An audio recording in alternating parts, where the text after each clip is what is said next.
Salutations, crustaceans. I'm Lobster, and today we are going to be revisiting the RB-414 from Harley Benton. Let's check this thing out.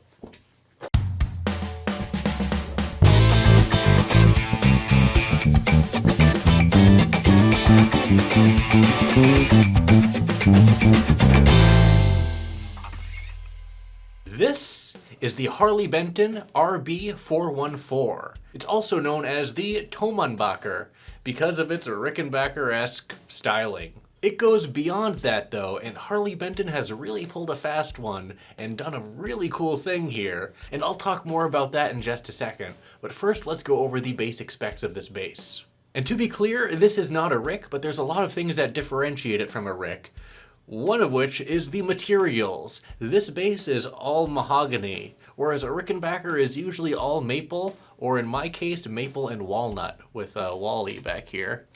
We have a 34-inch scale 22 fret neck, and that is on an amaranth fingerboard. Now this is also very interesting. Obviously, Rickenbacker isn't using amaranth or mahogany on their instruments. But the fingerboard is also a 13 3/4-inch radius, which is very flat, even flatter than the 10-inch radius of a Rickenbacker 4003. We also have a much fatter neck profile with a 43.6 millimeter nut width up at the headstock, a much chunkier profile than what we get on my Rickenbacker 4003. Enough with the comparisons though, I'm actually going to do a separate video featuring this bass and my Jackson CBX-NT-DX with the Jackenbacker, and we'll be comparing those to a Rick because they're styled after them. Though some features of these basses are better than a Rick, whereas some are very much worse. And speaking of worse features, the bridge on this bass here is one of the most atrocious things. But I see what they did. It's secured with 2 screws onto the body, and this is the same screw attachment in the same dimensions that you would find on a V1 Rickenbacker bridge. So you could toss on an authentic Rick bridge or a hip shot. We might be doing that in the near future, as well as something else which I'll talk about in just a sec. For the electronics, this is where things are also very interesting, not Ricky at all. Our neck pickup is a humbucker. Up here at the neck position, a very muddy sounding humbucker. It doesn't sound that bad, it's just on the muddier side. Again, very Gibson-y in character. And at the bridge position, we have a large pole-pieced single coil pickup. Each pickup has its own individual volume and tone control, and we have a 3-way toggle switch. The wiring is also very interesting because if you kill the volume on one of the pickups, it actually just kills the signal for the bass. I was told that that's some sort of Gibson-esque wiring, and cool. But we are going to be modding this bass in the very near future, and we are going to convert it to Rick-style wiring, among some other things. Let's just say we might have some Joe Barden pickups here that are going to go inside this Harley Benton. But first we are going to check it out in its stock form. Now, let's turn this bass around. Around back, we see a whole lot of nothing. This is a passive instrument, and the control cavity is routed underneath the pickguard. So there's no rear cavity route for either a battery compartment or the control cavity. Completely blank back here. And we can see the set neck construction. That's why the neck is a little bit farther in from the body versus the neck-through construction of a true Rickenbacker. And up at the headstock, we see the Harley Benton tuning machines, which in all honesty aren't terrible for a $200 instrument. That's right, this Rick kind of bass is $200. Now, how much does the Harley Benton RB-414 weigh? This particular example comes in at around 8.8 pounds, which is not too shabby. It's well weighted and well balanced. It doesn't feel too cheap, especially for its price tag. Pretty impressive overall. Now on to the secret sauce of this bass. It does not sound like a Rick in any way, shape, or form, really. It just doesn't. But the bridge is using a Rick mounting pattern, as I mentioned before. The bridge pickup can have a Rickenbacker pickup mounted to it. The pickup plate that the bridge pickup mounts to is essentially very similar to that of the Rickenbacker 4003. And this neck pickup, you can take apart. There's this external housing, this metal housing here. You can modify that with a Dremel and you can fit a stock Rickenbacker pickup. But we have Joe Barden pickups. They're going to be humbuckers, so we can solo them without any noise. And we may be able to fit them in here without too much modification. Now, I kind of did this already. I reviewed this bass over, I want to say, a year and a half ago. And I gave it 4 claws because of its immense value. At $200 to $205 plus shipping, you are getting a very solid instrument. The fretwork is very solid on this one. I get no buzz. I was able to set it up decently low. The bridge, the stupid bridge, prevents you from getting your action really low, but I'm going to wait until the hip shot arrives. So again, we are going to be doing some mods with the hip shot bridge, the Joe Barden pickups, and yes, these mods cost a lot more than this bass costs, but all in the name of science and fun. We are going to have a good time. As I was saying, yes, I did do this mod, or a similar mod before. I used my stock Rickenbacker 4003 pickups, and a wiring harness that I purchased online that was pre-wired for a Rickenbacker 4003. That was way earlier in the channel. I wired those pickups out of phase, and I definitely didn't get the result that I wanted. And worst of all, I didn't even show the process. With all my mod videos now, I show you all everything that I'm doing with my little top-down camera setup, and we're going to do the same thing with this. I'm going to walk you all through the exact process that I'll do to turn this bass into more of a Rick. And we will do a Rick off with Wally back here, rocking the same set of pickups to see, can we get this to sound even in the ballpark of a Rick? But stay tuned for that video. That's going to be coming in the near future. For now, we're going to again evaluate this bass in its stock form. Now I know you're all wondering, what does this bass sound like? You all know what you need to do. Go ahead and pinch that like button so my hand will turn back to normal.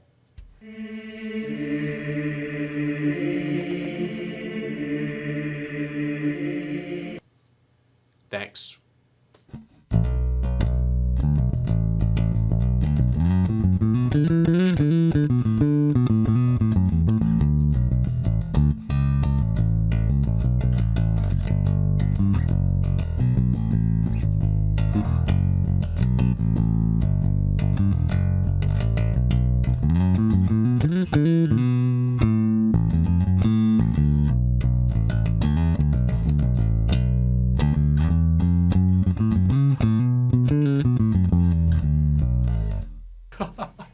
For $200, we are getting quite the instrument here. Out of the box, the neck was dead straight. All I had to do was set up the bridge a little bit, and this plays nicely. The neck profile is comfortable. The gloss, if you dig gloss necks, is just fine. I don't find it too sticky, but I'm not really that sweaty of a person. And the fretwork is very solid as well.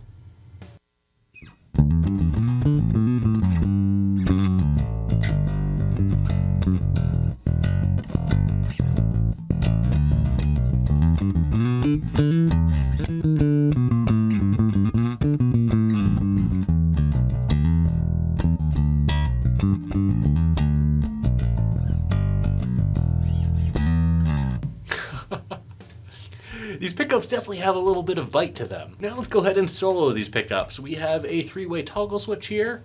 Let's flip it up, and we're going to be soloing the neck pickup. These pickups are dead quiet, unlike my furnace behind me.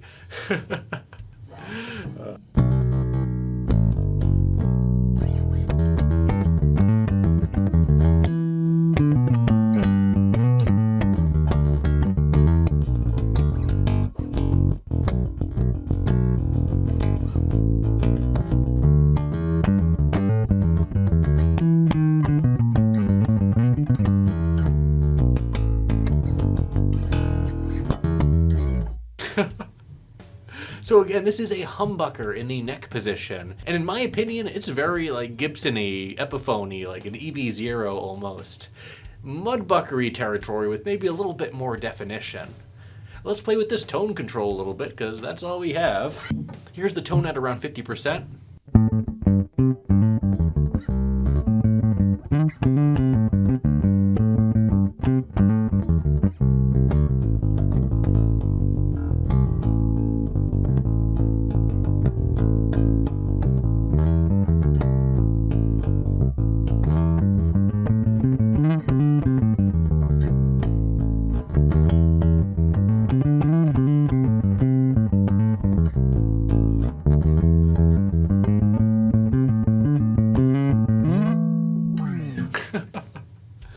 And here's the tone all the way down.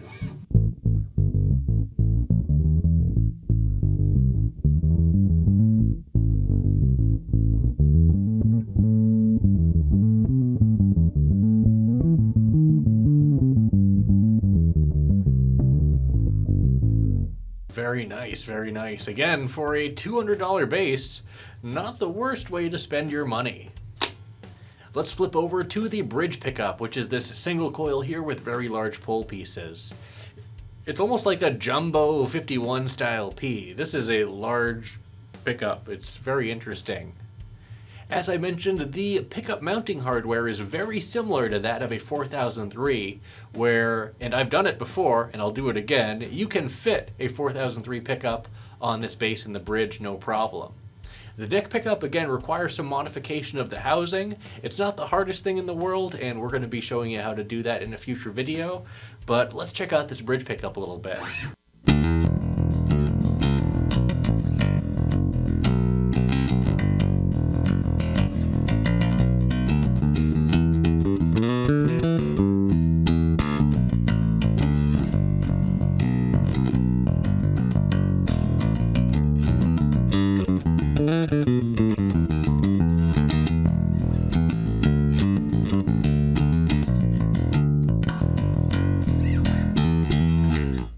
And now let's take the tone down to around 50%.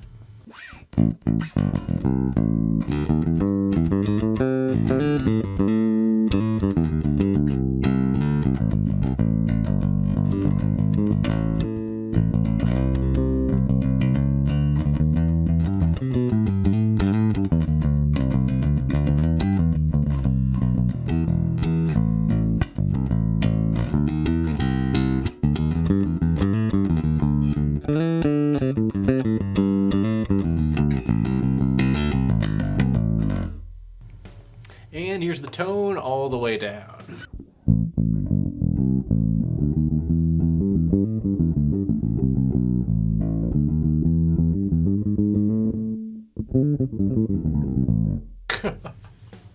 Let's take the tone back up, center our pickup selector, and I'll just back off of the neck pickup slightly like I do on my real Rick. Let's see what that sounds like.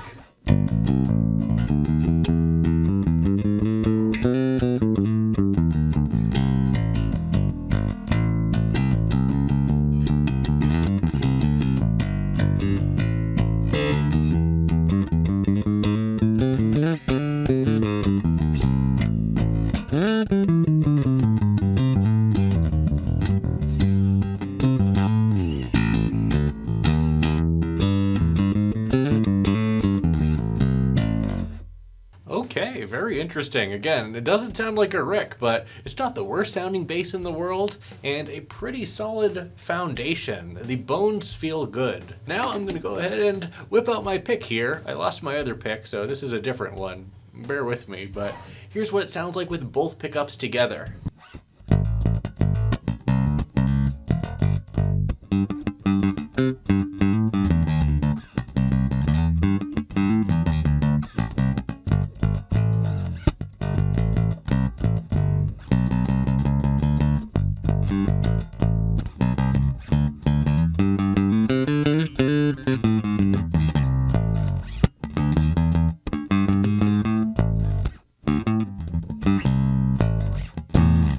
And now with the neck pickup soloed.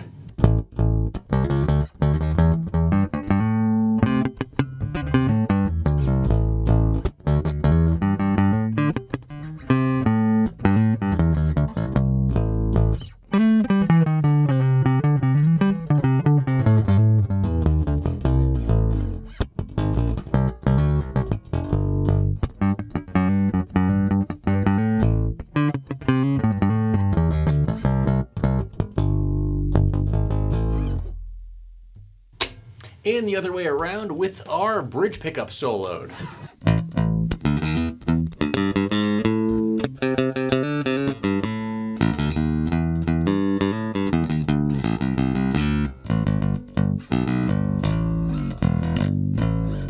I'm gonna put that pick away. I gotta practice more with that one. Again, it doesn't sound bad at all. For those of you wondering, I am using the Stay in Tune Foundation nickel-plated stainless steel 45 to 105 strings on this bass, and they are the new standard string for the channel. So any reviews that I'm doing, I am going to feature this particular string on here. Now, with the pickup selector centered, let's see how this thing slaps.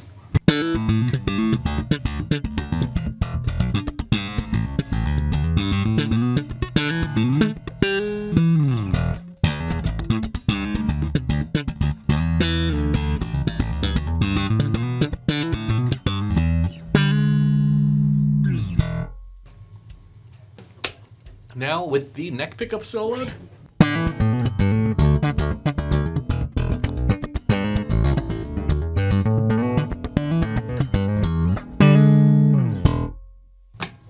And the bridge pickup.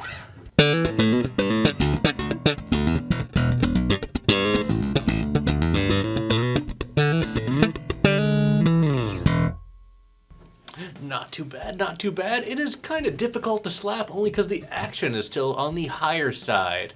Again, the neck is dead straight and feels great, but the bridge can only get so low. This is one of the stupidest bridge designs I've ever seen, but again, it shares the exact same screw pattern as a stock Rickenbacker 4003 V1 bridge and any aftermarket bridges that could fit that bass. So, mod potential for sure. Now, with the pickup selector centered, let's throw some drums behind this bass.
So here are my final thoughts on my Harley Benton RB-414, the Thomannbacker. In its stock form, this is not a bad bass for $200. There are worse ways to spend your money, and this overall seems pretty solid, outside of the really dumb bridge design. That being said, this is probably also one of the cheapest Rick-style instruments out there, and there are a lot of features that actually stand out in regards to quality. One being real binding here. This is not painted on. This appears to be 100% real binding. There are a few sloppy spots, but it's real. On the Jackson Jackenbacker, that is painted on binding on a $700 instrument. Now I understand why they would do that, and that bass is actually really solid, but yeah, you're getting a real binding here on a $200 bass. I also like how, again, everything is kind of standard sized for a Rick. So you could upgrade this bass over time and turn this into potentially a really nice rock bass and a Rick killer. This is $200, a set of pickups is another $200 or $300, and a bridge is another $100 to $200, depending on what kind of bridge you get. You don't have to use a Rick style bridge. You can throw in any like Fender or whatever. You'll have to drill, but small price for a cheap bass. And at the end of the day, you can have yourself something pretty solid for what, $500, $600. It's going to be difficult to get a Rick style bass like that actually sounds like a Rick elsewhere. So we're gonna see if we can actually get this to sound like a Rick, as I said, with these Joe Barden pickups that we are going to be tossing in this bass. Now, we are not sponsored by Joe Barden Pickups. I purchased these through the channel, and we also have, again, the Hipshot bridge coming, and that will be a drop-in replacement. That'll allow me to get the action a bit lower, and it will look the part as well. So stay tuned for the upcoming mod video on this bass. Let me know what you think of this bass in its stock form, and let me know if you're excited to see those mods as well, because I know I am. Well, that's it for this video. Thanks for watching, everyone. Be sure to like, subscribe, and join our Discord channel. And leave a comment down below. Let me know what you think about the Harley Benton RB-414, the Thomannbacker. And as always, until we groove again,